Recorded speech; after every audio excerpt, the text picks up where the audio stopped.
Hello students, greetings of the day. Today's topic is permutations and combinations. तो students JEE mains 2024 के questions हम लोग करेंगे और साथ में कॉन्सेप्ट्स भी देखते चलेंगे कि कौन कौन सा कॉन्सेप्ट हमारा काम में आ रहा है. ओके, मैं आपको अभी से बता देता हूँ कि 10 क्वेश्चंस हैं हमारे पास और इनमें से आप मान लीजिए नियरली 4-5 क्वेश्चंस तो ऐसे हैं जिनमें कैलकुलेशंस बहुत ज्यादा है. लेकिन हम लोग कंप्लेंट बिल्कुल नहीं कर सकते कि जेई मेंस में ऐसे क्वेश्चंस क्यों पूछे जा रहे हैं जिसमें कैलकुलेशन ज्यादा है. ऑलराइट स्टूडेंट्स, क्वेश्चन सिंपल है, बस काउंटिंग करनी है. अगर काउंटिंग करने का हमको प्रॉपर मेथड पता है तो क्वेश्चन एकदम इजी है. जो प्रैक्टिकल लाइफ प्रॉब्लम्स है, रियल लाइफ प्रॉब्लम्स है, उनमें कैलकुलेशंस और भी ज्यादा मतलब कॉम्प्लेक्स होती हैं. यहां पर क्वेश्चंस में फिर भी उतनी कॉम्प्लेक्स कैलकुलेशंस नहीं है. आई वार्न यू अगेन, क्वेश्चंस थोड़े से डिफिकल्ट हैं, थोड़ा सा सोचना ज्यादा पड़ेगा. लेकिन अगर कॉन्सेप्ट आपको पता है तो ऐसा एक भी क्वेश्चन नहीं है जो आपके बेसिक कॉन्सेप्ट से ना सॉल्व हो पाएगा. ओनली एंड ओनली हमको काउंटिंग एंड कैलकुलेशंस करनी है. ओके स्टूडेंट्स, चलिए देखते हैं फर्स्ट क्वेश्चन को. यहाँ पे बिल्कुल सिंपल क्वेश्चन लिखा हुआ है और एक बहुत फेमस प्रॉपर्टी के ऊपर लिखा हुआ है जो कि हम लोग अक्सर क्लास में भी डिस्कस करते हैं. That NCR is equal to n minus 1 CR minus 1. All right students, NCR is equal to n by R, n minus 1 CR minus 1. ये एक प्रॉपर्टी होती है और इस प्रॉपर्टी पे बेस्ड अक्सर एग्जाम में क्वेश्चंस आते रहते हैं. ऑलराइट, अभी यहाँ पर हमारे पास गिवन है n minus 1 CR is equal to k square minus 8 into NCR plus 1. If and only if अब हमको यहाँ से फाइंड आउट करनी है कि भाई हमारी k की वैल्यू कहां से कहां तक जाएगी. ऑलराइट स्टूडेंट्स, तो सबसे पहले इसमें हम इस वाली प्रॉपर्टी का यूज करते हैं. तो हम लिख सकते हैं लेफ्ट हैंड साइड में तो n minus 1 CR और राइट हैंड साइड में k square minus 8 multiplied by n upon. Okay, clear है. यहां से ये वाली टर्म कैंसिल, तो this implies that and this implies that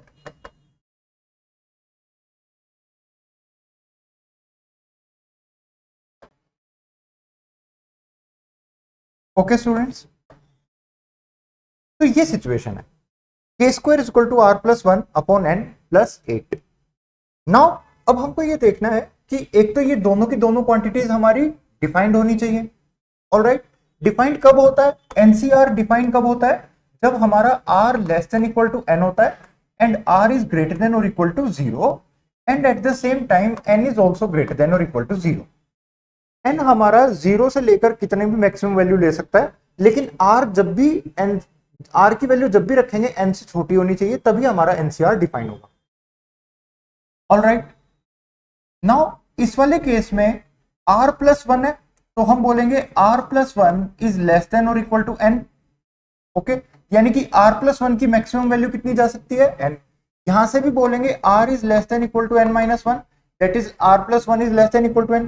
तो स्टूडेंट्स ये जो r प्लस 1 लिखा हुआ है इसकी मैक्सिमम वैल्यू कितनी जा सकती है? n के इक्वल. तो k स्क्वायर की मैक्सिमम वैल्यू कितनी जा सकती है? जब यहां से ये कैंसिल हो जाएगा, इसकी वैल्यू n पुट कर देंगे तो मैक्सिमम वैल्यू कितनी जा रही है k स्क्वायर की? k स्क्वायर मैक्सिमम वैल्यू जब r प्लस 1 मैक्सिमम होगा, r प्लस 1 की maximum value, so that is equal to 9. so this implies that k की जो मैक्सिमम वैल्यू होगी that is equal to 3. Okay, now k की minimum value हमको देखनी है कितनी होगी. स्टूडेंट्स, ये तो एक कांस्टेंट नंबर लिखा हुआ है, यहां पर ये एक नंबर लिखा हुआ है जो वेरी कर रहा है. इसको हम मिनिमम कितना कर सकते हैं? 0 के इक्वल. जब n अप्रोच करने लगेगा इनफाइनाइट को तो हम बोलेंगे कि r प्लस 1 बाय n ये अप्रोच करने लगेगा 0 को, यानी कि k की जो मिनिमम वैल्यू होगी वो अप्रोच करने लगेगी 8 को. यानी कि k की मिनिमम वैल्यू जो है, k स्क्वायर की मिनिमम वैल्यू अगर 8 है तो k की मिनिमम वैल्यू अप्रोच करेगी 2√2 को. तो स्टूडेंट्स k हो जाएगा हमारा 2√2 से लेकर 3 तक. 3 पे क्लोज ब्रैकेट, 2√2 पे ओपन ब्रैकेट, तो 2√2 से लेकर 3 तक. तो ऑप्शन ए करेक्ट है. सिंपल क्वेश्चन है, डायरेक्ट प्रॉपर्टी बेस्ड है और डोमेन रेंज में इस टाइप के क्वेश्चंस भी हमने करे जब हम इस क्वांटिटी को वेरी कराते हैं. नेक्स्ट क्वेश्चन पे मूव करते हैं.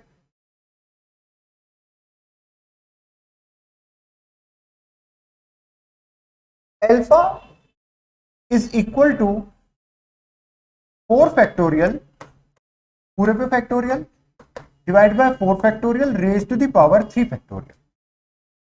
तो स्टूडेंट्स इसको लिख सकते हैं 24 factorial divided by 4 factorial power 6। थोड़ा सा सिंप्लीफाई कर लिया। नाउ हमको पता है कि डिवीजन इन ग्रुप्स का एक फॉर्मूला होता है, डिवीजन इन ग्रुप।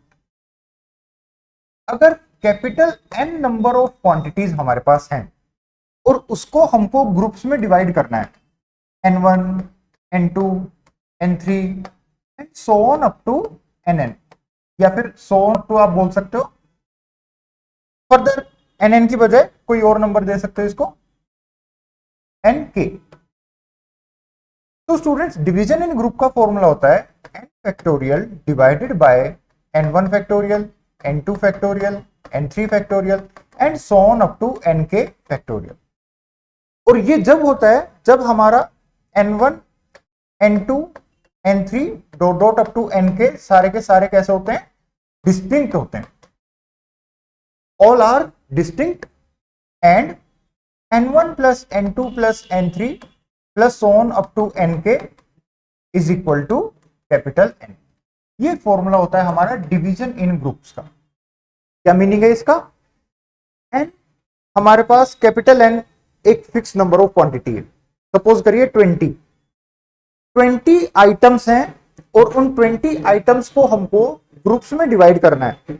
n1 एक ग्रुप है, सपोज करिए इसमें 2 आइटम्स हैं, n2 एक ग्रुप है, सपोज करिए इसमें 3 आइटम्स हैं, n3 एक और ग्रुप है, सपोज इसमें 5 आइटम्स हैं, सो ऑन अप टू हमको ग्रुप्स में डिवाइड करना।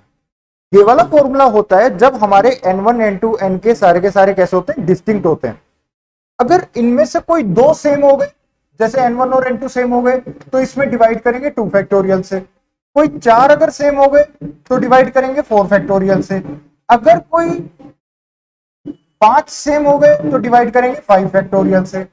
ओके, तो जितने हमारे पास यहां पर सब ग्रुप सेम होंगे उतने फैक्टोरियल से उसको डिवाइड भी करेंगे।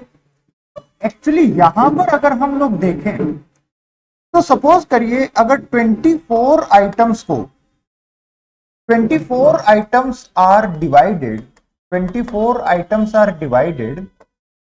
into 6 groups of 4 items each, 6 groups of 4 items each, then total number of ways is equal to 24 divided by 4 factorial 4 factorial 4 factorial 4 factorial 4 factorial 4 factorial divided by 6 factorial। तो students 4 factorial to the power 6, 24 factorial divided by 4 factorial power 6 multiplied by 6 factorial. This is the total number of ways in which 24 items can be divided into 6 groups, each group containing 4 items. Okay, अब ये total number of veg है, total number of veg है तो obviously ये एक natural number होगा। अगर students ये क्वांटिटी एक नेचुरल नंबर है तो इसमें अगर मैं दोनों साइड अगर 6 फैक्टोरियल से भी मल्टीप्लाई कर दूंगा तो भी ये एक नेचुरल नंबर रहेगा। तो इसका मतलब ये वाली क्वांटिटी कैसी है, एक नेचुरल नंबर है। अब बीटा को देखते हैं। Beta is equal to 5 factorial whole factorial divided by 5 factorial power 4 factorial. Students जब भी ऐसा क्वेश्चन आता है आप एक चीज जरूर याद रखना, इस क्वेश्चन को सॉल्व करने का तरीका यही है। आप ऐसा नहीं कर सकते कि आप 4 फैक्टोरियल और फिर उसका फैक्टोरियल उसको आप एक्सपेंड करके फिर नंबर्स को कैंसिल करने की कोशिश करोगे। नो, इसको करने का तरीका यह है कि हम परमुटेशंस एंड कॉम्बिनेशंस में रिकॉल करें कि क्या ये किसी फॉर्मूला से मैच होता है। तो हाँ, इस वाले केस में ये इस वाले फॉर्मूला से मैच हो रहा था। ओके, ये इसके पीछे कॉन्सेप्ट हो गया और ये इसको सॉल्व करने का सही तरीका है। 5 फैक्टोरियल की वैल्यू 120 का factorial divided by 5 factorial 4 factorial मतलब 24। तो अब की बार स्टूडेंट्स इसको हम ऐसे लिख सकते हैं 120 फैक्टोरियल यानी कि टोटल नंबर ऑफ आइटम्स हमारे पास अब की बार हैं 120 आइटम्स और यहां पर 5 फैक्टोरियल लिखा हुआ है 24 टाइम्स। तो अगर हम 5 फैक्टोरियल के ग्रुप्स बनाएं 5 फैक्टर मतलब 120 टोटल आइटम्स हैं और उनको हम 5 के ग्रुप्स में अरेंज कर रहे हैं और टोटल नंबर ऑफ ग्रुप्स हमारे पास हैं 24 और डिवाइड अगर हम करें स्टूडेंट्स 24 फैक्टोरियल से तो यहां पर ये वाली जो क्वांटिटी है ये एक नेचुरल नंबर है। जो गिवन क्वांटिटी है उसमें यहां पर 24 फैक्टोरियल भी नहीं है तो हम बोलेंगे कि ये तो पक्का नेचुरल नंबर होगा। ऑलराइट, तो इसमें सोचने का तरीका क्या है कि 120 आइटम्स को 5 फैक्टोरियल के हम 24 ग्रुप्स में अगर डिवाइड कर रहे हैं तो आंसर आता है 120 factorial divide bye 5 factorial power 24 divided bye 24 factorial, because 24 identical groups हैं। जितने आइडेंटिकल ग्रुप्स होंगे उससे हम लोग डिवाइड करेंगे। अगर स्टूडेंट्स ये एक नेचुरल नंबर है तो ऑब्वियसली अगर इस क्वांटिटी को मैं 24 फैक्टोरियल से मल्टीप्लाई करूंगा तो वो भी नेचुरल नंबर होगा। ओके स्टूडेंट्स, तो ये इस क्वेश्चन में ऑप्शन हो जाएगा C, both alpha and beta belong to natural number. Next question, all the letters of the word G20 are arranged in all possible ways with or without meaning। तो basically वही हमको dictionary वाली rank निकालनी है। तो dictionary वाली rank जब निकालनी होती है तो सबसे पहले इसको अल्फाबेटिकल ऑर्डर में लिख लेते हैं। अल्फाबेटिकल ऑर्डर में सबसे पहले आ रहा है ई, फिर G, then N, T, W and Y. Okay students, 7 alphabets है, 7 अल्फाबेट्स। ओके, तो सबसे पहले जो हमारे डिक्शनरी में होंगे वो वर्ड हमारे ई से स्टार्ट होंगे। ई से स्टार्ट होने वाले कितने वर्ड्स होंगे? 1 2 3 4 5 6 factorial divided by 2 T same है तो divided by 2 factorial that is equal to 360। अब नेक्स्ट हमारा जी से स्टार्ट होगा। हाँ, तो जी से स्टार्ट होने वाला तो हमको चाहिए, लेकिन जी के बाद जस्ट यहां पर ई आएगा तो जी ई हमको नहीं चाहिए। तो इस तरह के कितने वर्ड्स होंगे? 5 factorial divided by 2 factorial that is equal to 60। Next G के बाद एन आएगा, ये भी हमको नहीं चाहिए। इस टाइप के वर्ड्स होंगे 5 factorial divided by 20 that is equal to 60। Then G N के बाद टी आएगा, हाँ टी हमको चाहिए। ओके, तो जी टी के बाद क्या आएगा? जी टी के बाद ई आएगा तो जी टी ई से स्टार्ट होने वाले कितने वर्ड्स हो जाएंगे? 4 factorial that is equal to 24। Now G T के बाद n से स्टार्ट होने वाले G T N, again 4 factorial that is equal to 24। G T N भी नहीं चाहिए, जी टी एन के बाद एक और बार टी आएगा जी टी एन टी, तो उस तरह के भी 4 factorial that is equal to 24। Next G T के बाद डब्ल्यू आएगा, हाँ जी टी के बाद डब्ल्यू हमको चाहिए। डब्ल्यू के बाद ई आएगा, हाँ ई भी हमको चाहिए। ई के बाद एन आएगा, हाँ एन भी चाहिए। और उसके बाद एक और टी और उसके बाद एक और वाई। तो नेक्स्ट हमारा यही वाला वर्ड होगा G20। इससे पहले कितने आ रहे हैं? 360 प्लस 60 प्लस 60 प्लस 24 24 24 और फिर लास्ट में एक 1 भी ऐड कराएंगे तब जाके हमको मिलेगा स्टूडेंट्स G20। तो जब आप इसको सॉल्व करेंगे तो यहां से इसका आंसर आएगा आई थिंक 533। ऑलराइट, तो इसका जो आंसर है हमारे पास फाइनली आएगा 553। ओके स्टूडेंट्स, तो इसको आप कैलकुलेशन कर सकते हैं, एडिशन कर सकते हैं। डिक्शनरी की रैंक जब भी हमको फाइंड आउट करनी होती है वर्ड की तो सबसे पहले हम उसको अल्फाबेटिकल ऑर्डर में अरेंज कर लेते हैं। अल्फाबेटिकल ऑर्डर में अरेंज करने के बाद सबसे पहला वर्ड होगा स्टार्ट ई से। ई से स्टार्ट होने वाले वर्ड्स हमको नहीं चाहिए तो कितने वर्ड्स होंगे ऐसे? 6 फैक्टोरियल डिवाइडेड बाय टी, दो बार ही आ रहा है इसलिए डिवाइड बाय 2 फैक्टोरियल। जी के बाद ई आ गया, जी और ई हमको नहीं चाहिए तो ऐसे वर्ड्स काउंट कर लिए। तो स्टूडेंट्स जो जो वर्ड्स हमको पहले आ रहे हैं और जो नहीं चाहिए उन सभी को काउंट कर लिया, लास्ट में सभी का टोटल कर दिया। और ये जो 1 है इसको ऐड करना बिल्कुल नहीं भूलेंगे। क्यों ऐड करना नहीं भूलेंगे? इससे पहले वर्ड्स आ रहे हैं 360 प्लस 60 प्लस 60 24 24 24। यहां तक स्टूडेंट्स जो वर्ड्स आए उसके बाद एक वर्ड जो हमारा और आ रहा है वो आ रहा है G20। तो अगर हम लोग रैंक फाइंड आउट करेंगे तो यहां तक अगर 552 वर्ड्स हो रहे हैं, 552 वर्ड्स इससे पहले आ रहे हैं तो इस वर्ड की रैंक हो जाएगी 553। ये हमारा 553वां वर्ड है। चलिए next question.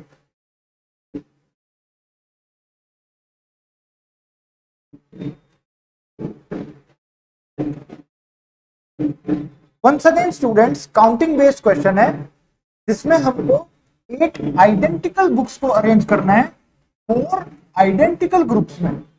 Counting based question है, 8 को हमको 4 प्लेसेस में डिवाइड करना है, 8 को बस हमको 4 प्लेसेस में डिवाइड करना है। ऑलराइट, और ये सारे के सारे प्लेसेस कैसे हैं? आइडेंटिकल है, आइडेंटिकल है।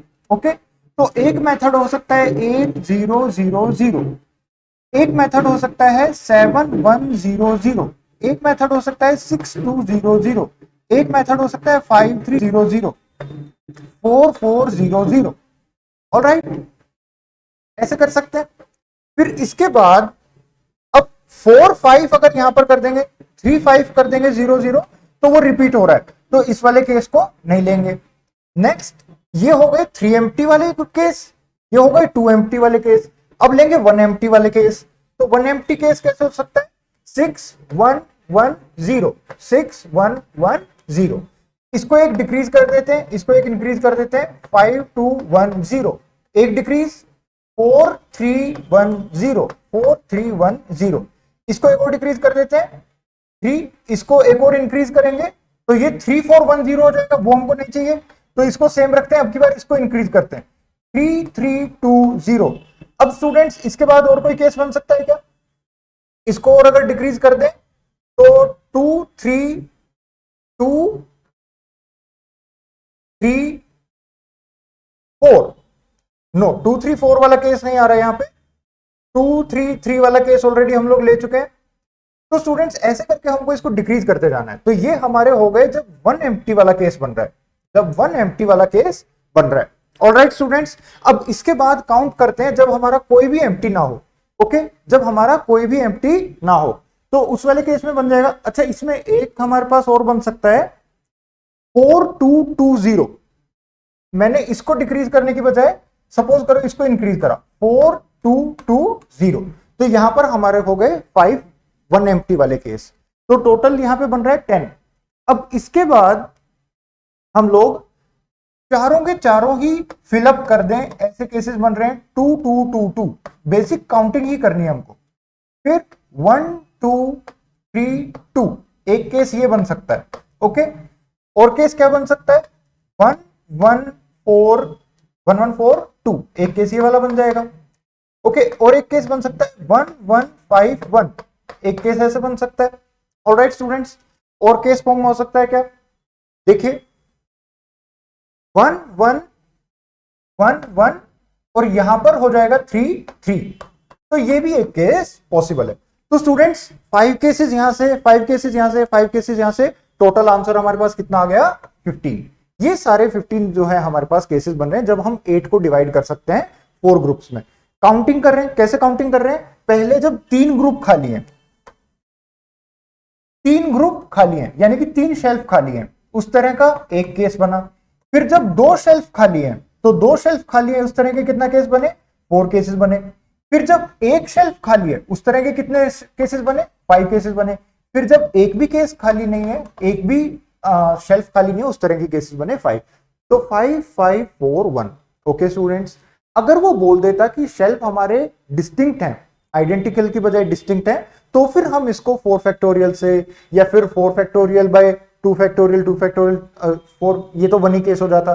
4 factorial by 3 factorial, 4 factorial by 2 factorial factorial, उस केस में हम लोग इसको मल्टीप्लाई भी करते हैं, लेकिन उसको सॉल्व करने का तरीका डिफरेंट होता।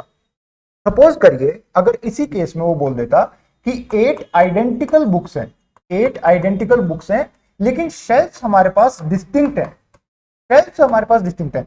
ये क्वेश्चन सोल्व हो चुका है, मैं आपको एक स्पेशल केस बता रहा हूं।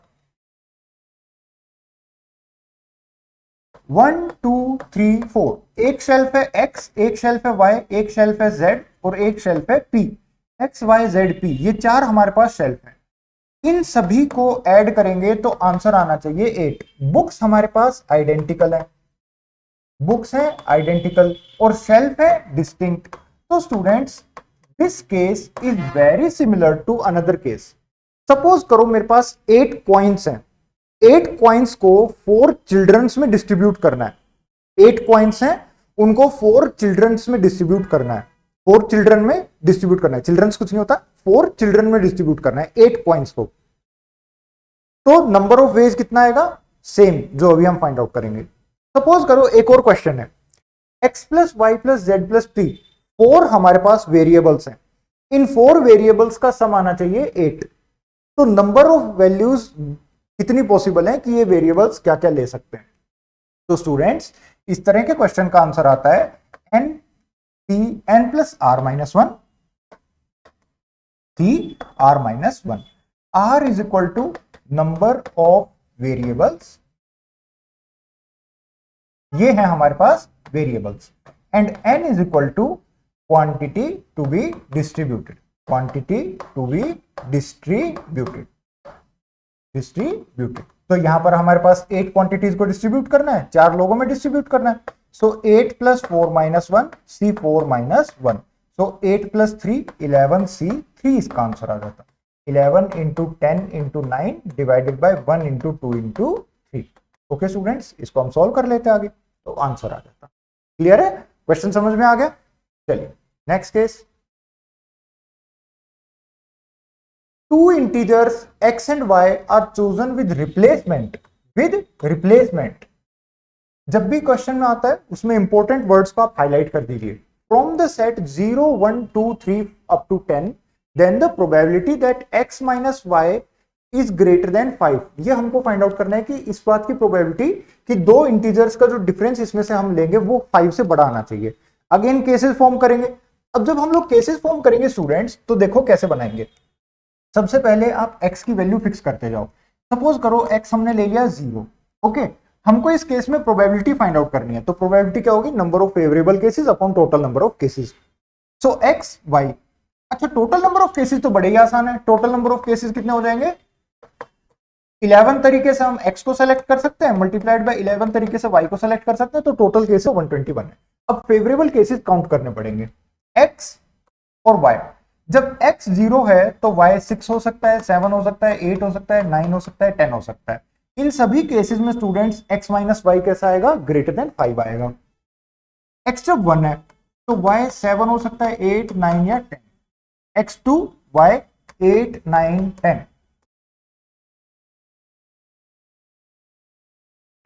जब x3 है तो ये 9 और 6 हो सकता, 9 और 10 हो सकता है। जब ये 4 है तो यहाँ पे केवल 10 हो सकता है। जब ये 5 हो गया तो y हमारी कोई भी वैल्यू नहीं ले सकता। तो केसेस बन रहे हैं 5 4 3 2 1, सभी को हम ऐड कर देंगे तो आंसर आ रहा है 15। लेकिन रुक जाइए जरा, इसके बाद हम इन वैल्यूज को चेंज भी कर सकते हैं। ओके, जैसे सपोज करो मैं यहां पर x की वैल्यू रखूं 6, तो y वैल्यू ले सकता है 1, यानी कि सॉरी y वैल्यू ले सकता है 0। यानी कि स्टूडेंट्स ये जो y और x की वैल्यू है, अगर मैं इनको एक्सचेंज भी कर दूंगा तो भी पॉसिबल है। x की वैल्यू 6, y की वैल्यू 0, x की वैल्यू 7, y की वैल्यू 0, x की वैल्यू 8, y की वैल्यू 0, x की वैल्यू 9, y की वैल्यू 0, x की वैल्यू 10, y की वैल्यू 0। वो 5 केसेस भी पॉसिबल होंगे। ऐसे x की वैल्यू 7, y की वैल्यू 1, x की वैल्यू 8, y की वैल्यू 1, x की वैल्यू 9, y की वैल्यू 1, x की वैल्यू 10 एंड y की वैल्यू 1। सो स्टूडेंट्स क्या तरीका है कि अगर मैं इसको स्विच भी कर दूंगा तो भी आंसर हमारा पास करेक्ट आएगा। Mod of x minus Y in that case also that will be greater than 5। तो 15 यहां पर आ गया, इसको हमको एक 2 से भी मल्टीप्लाई करना पड़ेगा टोटल केसेस लेने के लिए। सो प्रोबेबिलिटी हो जाएगी हमारी 30 divided by 121। Option A will be the correct answer. Concept समझ में आया? कॉन्सेप्ट बेसिकली इस वाले क्वेश्चन में क्या है, अगर इस तरह का क्वेश्चन हमको गिवन है तो केसेस फॉर्म करके सिंपली काउंट करना है। ऑलराइट, चलिए नेक्स्ट क्वेश्चन देखते हैं। In an examination of mathematics paper, there are 20 questions of equal marks. Total है 20 questions. सभी के marks equal है. And the question paper is divided in 3 sections: A, B, C. 15 questions are to be attempted in total. 15 questions attempt करने. Taking at least 4 questions from each section. Her section से 4 questions pick up करने हैं। If section A has 8 questions, section A में 8 questions है, section B has 6 questions, section C has 6 questions. Okay, तो यहां पर 8 में से तो 4 सेलेक्ट करने, इस 6 में से 4 सेलेक्ट करने हैं, इस 6 में से भी 4 सेलेक्ट करने। अब इसमें बचे कितने, टोटल 12 क्वेश्चन सेलेक्ट हो चुके हैं, तो 3 क्वेश्चन अब हमको और लेने हैं। इसमें बचे हैं 4 क्वेश्चन, इसमें बचे हैं 2 क्वेश्चन और इसमें बचे हैं 2 क्वेश्चन। ऑलराइट स्टूडेंट्स, अब इन 4 2 2 बोल रहा है कि then the total number of ways that is student can select 15 questions. अब हमको टोटल 15 सेलेक्ट करने से, जिसमें से 12 हम लोग ऑलरेडी कर चुके हैं, तो बचे कितने स्टूडेंट्स? 30 क्वेश्चंस। अब हो सकता है इस 3 क्वेश्चन में से, हो सकता है मैं 3 के 3 इसमें से उठा लूं, इसमें से एक भी ना लूं, इसमें से एक भी ना लूं, हो सकता है 2 इसमें से ले लूं, एक इसमें से ले लूं, इसमें से एक भी ना लूं। और इसको हम डिस्ट्रीब्यूट भी कर सकते हैं 3 फैक्टोरियल वेज से। 3 फैक्टोरियल मतलब 6 वेज से। डिस्ट्रीब्यूट करने का मतलब है यहां 2 0 1, यहां 0 1 2 0 2 1, मतलब इस तरीके से 6 वेज से उसको हम डिस्ट्रीब्यूट भी कर सकते हैं। तो अभी मैं वो एक्स्ट्रा पार्ट नहीं लिख रहा हूं, यहां पे केवल और केवल नेसेसरी पार्ट लिख रहा हूं। सो 2 1 0 एक केस ऐसे पॉसिबल है। हो सकता है मैं तीनों में से एक एक क्वेश्चन को पिकअप कर लूं, 1 1 एंड 1। ओके, अब इसके बाद जब ये वाला केस होगा, इसको एक डिफरेंट कलर से शो कर देता हूं। जब स्टूडेंट्स हमारा ये वाला केस होगा 3 0 0, तो इसका मतलब क्या होगा? A B C, इसमें से सेलेक्ट करें हमने 4 + 3, इसमें से करें 4 + 0, इसमें से करें 4 + 0, तो यहां से बन गए 7, यहां से बने 4, यहां से बने। ओके स्टूडेंट्स, तो इस तरह के जो टोटल नंबर ऑफ केसेस हमारे पास बनेंगे वो कितने होंगे? 8C7। 7 सेलेक्ट करने का तरीका multiplied by 6C4 multiplied by 6C4। Okay, that is case 1। अब इसमें हमको ऐड कराना पड़ेगा A B C, इसमें से 3, इसमें से 0 और इसमें से 0। तो जब इसमें से 3 होगा तो यहां पे हो जाएगा 8, इसमें टोटल कितने हो गए? 5, इसमें टोटल हो गए 4, इसमें टोटल हो गए 4। ओके, तो 8C5 multiplied by 6C4 multiplied by 6C4। Okay, एक केस ये बनेगा। अब स्टूडेंट्स इसके बाद 6 केसेस हमारे पास बनेंगे ये वाले 2 1 0 2 1 0 A B C 2 1 0, या फिर आप बोल सकते हो 2 0 1। तो इन दोनों ही केस में क्या होगा? 8C6 multiplied by 6C5 multiplied by 6C4 multiplied by 2। Okay, कैसे लिखा? 8 में से हमको 2 सेलेक्ट करने, 8 में से हमको टोटल 6 सेलेक्ट करने, ऑलरेडी 4 4 तो सेलेक्ट कर चुके हैं, तो टोटल कितने हो रहे हैं? 6, टोटल हो रहे हैं 5, टोटल हो रहे हैं 4। तो 8C6 into 6C5 into 6C4। अब क्वेश्चन ये आता है कि 2 से मल्टीप्लाई क्यों किया हुआ है? 2 से मल्टीप्लाई इसलिए किया हुआ है क्योंकि एक केस में पॉसिबल है कि A से 6 सेलेक्ट करें, B से 5 सेलेक्ट करें, C से 4 सेलेक्ट करें, लेकिन दूसरा केस ये पॉसिबल है कि A से 6 सेलेक्ट करें, B से 4 सेलेक्ट करें और C से 5 सेलेक्ट करें। Alright, I hope you are getting the point. Now 8C6 into 6C5 into 6C4 into 2। Further, suppose I am selecting 0 from A, 1 from B and 2 from C, or 0 from A, 2 from B and 1 from C। इस वाले case में 8C4 into 6C5 into 6C6 multiplied by 2, ये होगा answer. Clear है?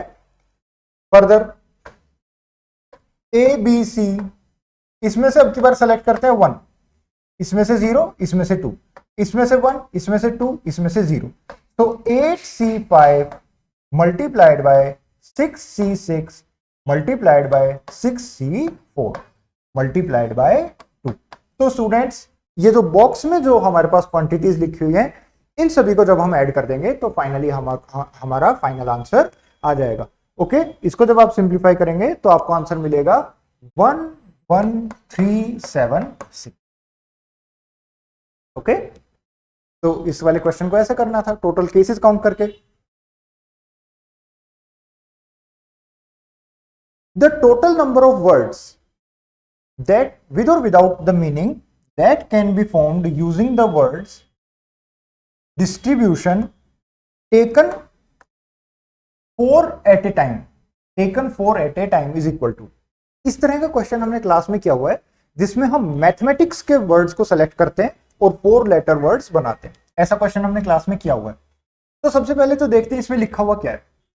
तो D एक बार आ रहा है, D, I, S, T, R, I दोबारा आ रहा है, आई, पी, यू, टी दोबारा आ रहा है, टी, आई दोबारा आ रहा है, आई, ओ, एन। यानी स्टूडेंट्स इसमें आई आ रहा है 3 टाइम्स, टी आ रहा है 2 टाइम्स, और उसके बाद T, S, R, P, U, O, ऐसे सिचुएशन। ओके, नाउ हमको सेलेक्ट करने हैं 4 लेटर्स। तो हो सकता है 4 लेटर्स हम इस टाइप से सेलेक्ट करें कि 3 लेटर कोई सेम है और चौथा लेटर डिफरेंट है। जैसे आई ले लें और एक टी ले लें, या फिर आई और डी ले लें। ओके, तो इस तरह में कैसे केसेस बनेंगे। तो आई तो हमको लेना ही है। इसके बाद 1 2 3 4 5 6 7 8 8C1, 8 पेज से हम इनमें से कोई एक सेलेक्ट कर सकते हैं। फिर उसको अरेंज भी करना है। अरेंज करने के method 4 factorial divided by 3 factorial. Okay, तो यहां से हमको कुछ एक नंबर मिलेगा, that is equal to 8 into 4, that is equal to 32। ये हो गया केस 1। केस 2 हो सकता है कि हम लोग कुछ ऐसे लें, 2 लेटर्स एक टाइप के और 2 लेटर्स दूसरे टाइप के। तो 2 लेटर्स एक टाइप के आई ले सकते हैं और 2 लेटर्स दूसरे टाइप के टीटी ले सकते हैं। तो केवल और केवल एक ही कॉम्बिनेशन है, मल्टीप्लाइड बाय उनको अरेंज करना, 4 factorial divide by 2 factorial into 2 factorial. तो ये बन जाएगा 24 divided by 4, that is equal to 6। Alright, third case देखते हैं। 2 लेटर्स सेम है और 2 लेटर्स डिफरेंट हैं। तो 2 लेटर्स सेम, या तो आई ले सकते हैं या फिर टीटी ले सकते हैं। तो 2C1 से हमने 2 लेटर्स सेम सेलेक्ट करे। अब उसके बाद बचे में से हमको 2 लेटर्स और सेलेक्ट करने हैं। तो 1 2 3 4 5 6 7 तो यहां से हो गए, और एक लेटर हम लोग यहां से भी पिकअप कर सकते हैं, तो 8। So 8C2। Okay, multiplied by 4 factorial divided by 2 factorial. इसको सिंप्लीफाई कर लेंगे आगे। I hope you are understanding इस क्वेश्चन को कैसे करना है। कॉन्सेप्ट पे ध्यान दीजिए। हमको इसमें से 4 लेटर्स को सेलेक्ट करना है। तो 4 लेटर्स को सेलेक्ट करना है स्टूडेंट्स, तो एक तरीका तो ये हो सकता है कि 4 में से 3 सेम लेटर है, एक डिफरेंट लेटर है। 2 सेम लेटर है एक टाइप के, 2 सेम लेटर है दूसरे टाइप के। 2 लेटर सेम है और 2 लेटर डिस्टिंक्ट है, और ये जो 2 डिस्टिंक्ट है ये पहले वाले से भी डिस्टिंक्ट है। ओके, तो बेसिकली हम इसको सॉल्व करते जा रहे हैं और काउंटिंग करते जा रहे हैं। एक फोर्थ केस क्या पॉसिबल है, देखिए फोर्थ केस क्या पॉसिबल है। हो सकता है सारे के सारे लेटर ही डिस्टिंक्ट हो जाए, ABCD। तो ABCD के फॉर्म में मतलब 1 2 3 4 5 6 7 8 9 में से कोई 4 लेटर्स को सेलेक्ट कर लो। तीनों आई को हम एक ही काउंट कर रहे हैं, दोनों टी को हम एक ही काउंट कर रहे हैं। तो 9C4 multiplied by 4 factor. Okay students, अब देखो एक बात आप हमेशा याद रखना कि सपोज करो मैं सॉल्व करना चाहता हूं 9C4 को। तो 9C4 को सॉल्व करने का सबसे शॉर्टेस्ट और सबसे फास्टेस्ट मेथड ये होता है कि 9 से 4 डिक्रीजिंग नंबर्स लिखो, 9 8 7 6, और नीचे से 4 इंक्रीजिंग नंबर्स लिखो, 1 2 3 4। आगे से कभी भी आप इसको ऐसे सॉल्व मत करना जो एनसीआर का जो प्रॉपर फॉर्मूला होता है, n factorial by n minus R factorial into R factorial. ये सिंप्लीफाई होके हमेशा ऐसे बन जाता है, ऊपर वाले में 4 डिक्रीजिंग नंबर्स, नीचे वाले में 4 इंक्रीजिंग नंबर्स। ओके, तो जब आप इसको सॉल्व करोगे तो यहां से आपको फाइनल आंसर मिलेगा 3734। 3734। ऑलराइट स्टूडेंट्स, ये क्लास में किया हुआ क्वेश्चन है, ऐसा क्वेश्चन हम लोग क्लास में करते हैं। Number of ways in which 21 identical apples can be distributed among 3 children such that each child gets 2 apples. Each child gets 2 apples.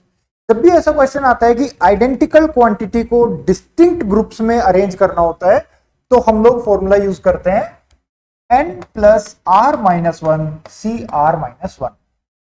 Number of children कितना है? r is equal to 3।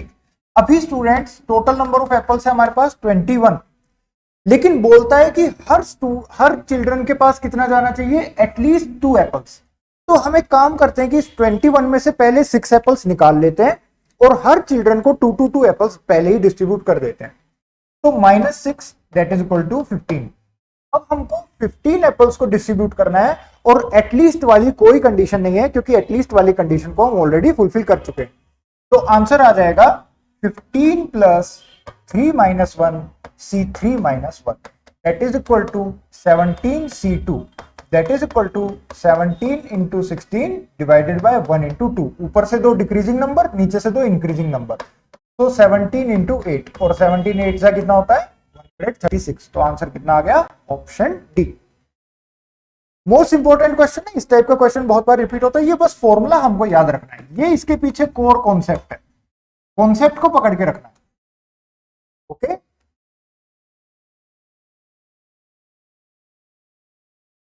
Again एक lengthy question है, चलो इस वाले question को last में करेंगे, पहले कॉन्सेप्चुअल क्वेश्चन को कर लेते हैं। Students L1, L2, L3 up to L20 हमारे पास 20 लाइंस हैं, जिसमें से बोल रहा है कि L2n वाले फॉर्म में, n-1 वाले फॉर्म में जो लाइंस हैं वो पैरेलल हैं, यानी कि line number 1, line 3, line 5 and so on up to line 19। ये जो 10 लाइंस हैं, ये हमारे पास पैरेलल लाइंस हैं। नेक्स्ट L2n वाले फॉर्म में जो लाइन है वो एक पर्टिकुलर पॉइंट P से पास कर रही है, L2, L4, L6 dot up to L20। ये जो 10 लाइंस हैं, ये 10 लाइंस स्टूडेंट्स एक पर्टिकुलर पॉइंट से पास कर रही है, यानी कि कंकरेंट लाइंस लिखी हुई है। अभी बोल रहा है find the number of points of intersection, maximum number of points of intersection. तो देखो, जब भी मैक्सिमम पॉइंट्स ऑफ इंटरसेक्शन हमको फाइंड आउट करने होते हैं, ये हम लोगों ने क्लास में देखा हुआ है कि फॉर्मूला कितना आता है कि 20C2। टोटल 20 लाइंस है, सभी की सभी लाइंस को कोई भी 2 लाइन को सेलेक्ट करके एक पॉइंट ऑफ इंटरसेक्शन फॉर्म कर सकते हैं। L1 और L7 को सेलेक्ट किया, एक पॉइंट ऑफ इंटरसेक्शन मिल गया। L1 और L8 को सेलेक्ट करा, एक पॉइंट ऑफ इंटरसेक्शन मिल गया। L13, L17 को सेलेक्ट किया, एक पॉइंट ऑफ इंटरसेक्शन मिल गया। सो 20C2 is the maximum number of point of intersection possible. लेकिन उसने यहां पर ये कंडीशन दे दी कि ये तो 10 लाइंस हैं, ये 10 लाइंस तो पैरेलल है। तो यानी कि इन 10 लाइंस में से हमने अगर कोई 2 लाइंस को सेलेक्ट किया होगा, सपोज करो इन दोनों लाइंस को सेलेक्ट किया होगा, तो हमको कोई पॉइंट ऑफ इंटरसेक्शन नहीं मिला होगा, तो इसमें से सब्ट्रैक्ट कर दिया 10C2। अब ये जो 10 लाइंस हैं, ये केवल एक ही पॉइंट ऑफ इंटरसेक्शन दे रही है, तो यानी कि इसमें से एक नंबर और सब्ट्रैक्ट करेंगे स्टूडेंट्स, 10C2 को सब्ट्रैक्ट कर दिया, लेकिन ये एटलीस्ट एक पॉइंट तो दे रही है, तो उस एक पॉइंट को हम लोग ऐड करा देंगे। तो ये हमारा इसमें फाइनल आंसर है। ओके, कर लेंगे इसको सॉल्व आगे। तो जब आप इसको सॉल्व करेंगे स्टूडेंट्स, तो इसकी वैल्यू आपको मिलेगी 101। इजी है। All right, now moving to the last question. The number of elements in the set S X Y Z all are integers and all are positive such that x plus 2y plus 3z is equal to 42। ये condition, cases को दोबारा से हम इसमें count करेंगे। अगर z 0 है तो इसका क्या मतलब है, x प्लस 2y की वैल्यू कितनी होनी चाहिए, 42। This implies that y is equal to 42 minus x divided by 2। Okay students, अब x वैल्यू क्या क्या ले सकता है, x हो सकता है 0 हो जाए तो y मिल जाएगा 21। x हो सकता है हम 2 ले लें तो y वैल्यू मिल जाएगा 20। x अगर 4 ले लें तो y वैल्यू ले लेगा 19। x अगर 6 लें तो y वैल्यू ले लेगा 18। मैक्सिमम x जा सकता है 42 तक, तो मैक्सिमम y जा सकता है 0 तक, मतलब मिनिमम y जा सकता है 0 तक। तो इस तरह के कितने केसेस बने हमारे पास, 0 1 2 अप टू 21, सो 22 केसेस हमारे पास फॉर्म हो रहे हैं। ऐसे इसमें काउंटिंग करते जाना है। एक क्वांटिटी की वैल्यू फिक्स कर दो, बची दो क्वांटिटी के फॉर्म में एक इक्वेशन फॉर्म कर लो। इक्वेशन फॉर्म करने के बाद एक क्वांटिटी की वैल्यूज पुट करते जाओ, कोरस्पॉन्डिंगली दूसरी क्वांटिटी की वैल्यूज आप लोग फाइंड करते जाओ। क्वेश्चन बस लेंथी है, डिफिकल्ट बिल्कुल भी नहीं है। z इक्वल टू 1, तो जब z इक्वल टू 1 होगा तो x plus 2y plus 3 is equal to 42।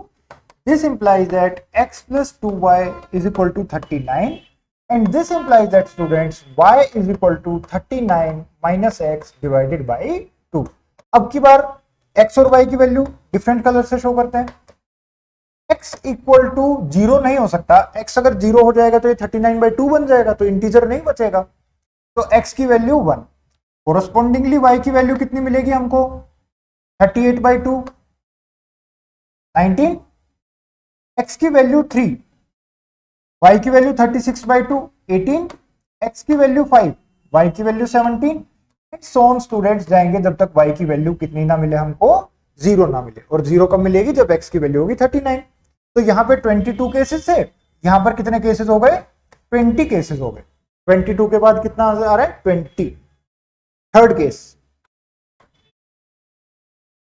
z equal to 2, this implies that x plus 2y plus 6 is equal to 42. This implies that x plus 2y is equal to 36 and this implies that y is equal to 36 minus x divided by 2. Now इस case में क्या होगा, x की value 0 2 4 6 Son up to कहां तक जा सकती है, 36 तक। कोरस्पॉन्डिंगली y की वैल्यू मिलती जाएगी, लिखने की कोई जरूरत नहीं है। तो वैल्यूज कितनी मिलेगी टोटल हमको, 19 वैल्यूज। 0 से स्टार्ट हो रहा है और 18 2 जा 36। अगर 1 से स्टार्ट होता और 36 तक जाता तो बोलते 18, लेकिन 0 से स्टार्ट हो रहा है तो बोलेंगे 19। अब कैलकुलेशन को आगे और थोड़ा फास्ट करेंगे। z इक्वल टू 3, तो यहां से मिलेगा x plus 2y plus 9 is equal to 42। This implies that x plus 2y is equal to 33। This implies that y is equal to 33 minus x divided by 2। Students जब आप यहां से solve करोगे तो आपको x मतलब टोटल नंबर ऑफ वैल्यूज मिलेंगी 17।